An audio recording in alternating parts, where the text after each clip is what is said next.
10ই ফেব্রুয়ারির পর থেকে যারা যারা যাবেন তাদের ক্ষেত্রে কিন্তু এই জিনিসটা অবশ্যই প্রয়োজন। এটা যদি আপনি না নেন সেক্ষেত্রে কিন্তু সৌদি এয়ারপোর্ট থেকে আপনাকে ব্যাক করিয়ে দিবে বাংলাদেশে। সৌদিতে যারা মূলত ওমরা ভিসা যেতে চাচ্ছেন অথবা হজে ওমরা করার জন্য যেতে চাচ্ছেন অথবা সৌদিতে ভিজিট ভিসার করে আপনি ঘুরতে যেতে চাচ্ছেন বা ফ্যামিলি বা যে কোনোভাবে আপনি সৌদি বেড়াতে যাচ্ছেন বা ওমরা করার জন্য যাচ্ছেন বা যে জন্য যাচ্ছেন, এটার জন্য কিন্তু নতুন একটি নিয়ম এসেছে। সেটা হচ্ছে নতুন করে কিন্তু এখন থেকে কিন্তু ভ্যাকসিন লাগবে, অর্থাৎ টিকা।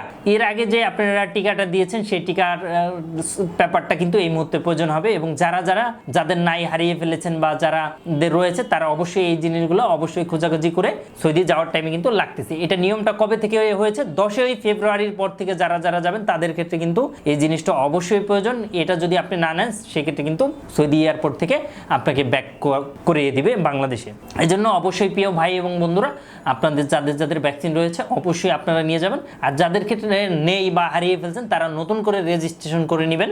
এবং অনেক কোম্পানি বা অনেকে আছে এই ভ্যাকসিনটা বানিয়ে থাকে, বা কিভাবে বানাবেন কি আসল বিষয় এই রিলেটেড একটি ভিডিও দেওয়া থাকবে, বা কিভাবে আপনি নতুন করে পেতে পারেন আপনার সেই পুরনো ভ্যাকসিনটা সেই রিলেটেডও আমাদের একটি ভিডিও থাকবে, সেটা নিয়েও আপনি চাইলে দেখে আসতে পারেন।